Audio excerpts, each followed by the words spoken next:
जय श्री सीताराम दोस्तों। आज मैं आपको बहुत ही छोटी सी वीडियो में संपूर्ण जानकारी दे दूंगा किन को फास्ट रखना चाहिए, अगर कोई नया फास्ट रख रहा है तो क्या करना चाहिए, सब सारी चीज़ें। तो शुरू करते हैं। देखो, जो ये महीना है सावन का 2 महीने का होने वाला है। 8 सोमवार इसमें पड़ेंगे। पहला जो सोमवार है वो 10 जुलाई को पड़ेगा।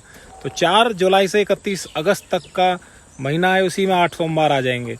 कोई नया फास्ट शुरू करना चाह रहा है शिव जी के तो वो कर सकता है, पहले सोमवार से ही कर सकता है। इनको कौन कर रहा है, इनको किन को करना चाहिए? तो देखो, मुख्य रूप से तो इनको कुंवारी कन्याएं करती है अपने मन चाहे वर के लिए, सुहागिन करते हैं अपने अखंड सुहाग के लिए। लेकिन जो पुरुष हैं या फिर कोई भी जनरली इनको अपनी इच्छा पूर्ति के लिए भी कर सकता है। कितने फास्ट रख सकते हैं, ये भी एक सवाल है। तो देखो, पहले 2 और लास्ट के 2 हम रख सकते हैं। जैसे 8 सोमवार हैं तो पहले 8 में से पहले 2 सोमवार हम रख लेते हैं, और जो अधिक मास अब की बार पड़ रहा है उसके जो लास्ट के 2 सोमवार पड़ेंगे उन पे हम रख सकते हैं। तो इस तरह से रख सकते हैं, और चाहो तो आप पूरे के 8 सोमवार भी फास्ट रख सकते हो। देखो, अब विधि बता देता हूँ किस तरह से पूजा करनी है। देखो, साधारण जल भी ले सकते हो एक लोटे में, या फिर पंचामृत भी आप उस लोटे में भर के रख सकते हो पूजा के लिए। इस पूजा को आप किसी मंदिर में भी जाके कर सकते हो, या फिर आप इस पूजा को अपने घर में भी कर सकते हो। इसके लिए और जो बिल्कुल जरूरी सामग्री है वो मैं आपको बता देता हूँ। देखो, बेलपत्र होते हैं, जो बेलपत्र लेना है आपको। बेलपत्र सभी को पता है कैसा होता है, वो बहुत ज़रूरी है बेलपत्र लेने। और भांग जो आप सामने स्क्रीन में देख रहे हो, ये भांग है, ये भी ज़रूरी है लेना। इसके पत्ते भी बहुत ज़रूरी होते हैं चढ़ाने।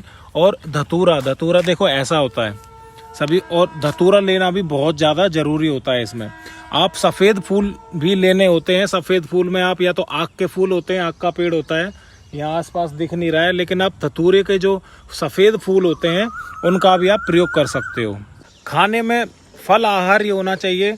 दिन में 2 ही बार खाना है। एक तो आप जैसे पूजा अर्चना करोगे उसके बाद खा लो, और फिर एक शाम को खा लो। और फल ही भोग में चढ़ाना है भगवान जी को, भोलेनाथ को।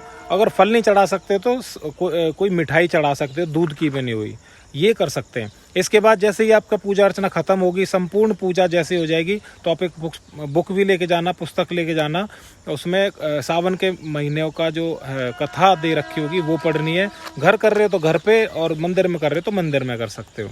तो इस तरह से करना है। लास्ट में आपको पूजा करने के बाद आपको आरती जरूर करनी है, और आरती में आपको कपूर जरूर जलाना है। अब मैं आपको विधि बता देता हूँ कि किस तरह से करना है। तो देखो, पहले अभिषेक करना है शिवलिंग पे। उसके बाद जो चीज़ आपके पास है अर्पित करने के लिए, उन चीज़ों को अर्पित करना है। सफ़ेद चंदन से, भस्म से त्रिपुंड बनाना है शिवलिंग पे। और उसके बाद आपको यज्ञोपवीत अगर आप चढ़ाना चाहते हो, यज्ञोपवीत मतलब जो जनेऊ होता है वो चढ़ाना चाहते हो तो वो भी चढ़ा सकते हो।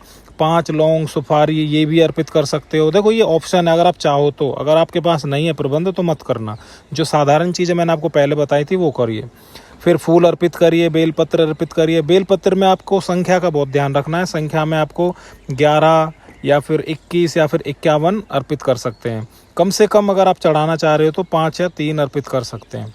फिर आपको भोग अर्पित करना है, जो मैंने बताया था, तो मिठाई, या फिर आपको मिठाई वो दूध वाली मिठाई, या फिर आपको जो फल हैं वो अर्पित करने हैं।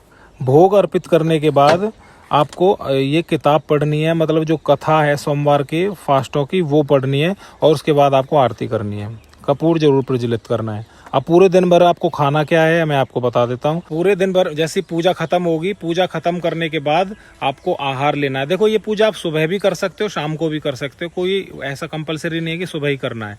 तो शिवलिंग की पूजा आप कभी भी कर सकते हो। इसके बाद आता है आपका खाने का। पूजा करने के बाद आप खाना खा सकते हो। सुबह कर रहे हो तो सुबह, या शाम को कर रहे हो तो शाम को। खाने 2 ही बार खाना है। आप जल या चाय भी ले सकते हैं, और हो सके तो सिर्फ फलाहार पर ही रहिए, वो सबसे बढ़िया। सिर्फ 2 बार खाना है। पूजा का माता का भी पूजा करना है, माता की भी पूजा करनी है आपको लाल चीज़ें चढ़ानी है माता को। और लास्ट फास्ट में आपको व्रत का उद्यापन करना है, उन चीज़ों का दान पुण्य करना है जो आपने पूजा अर्चना में छोड़ दी हैं, और बस हो गया फास्ट आपका। है ना, सिंपल है। अगर आपको वीडियो अच्छी लगी है तो फॉलो कर दें, और शेयर ज़रूर कर दिया करो। मैं चाहता हूँ आप शेयर भी करें, है ना। कुंडली विश्लेषण के लिए थोड़ा सा और इंतज़ार करिए, और जब तक के लिए जय श्री सीताराम।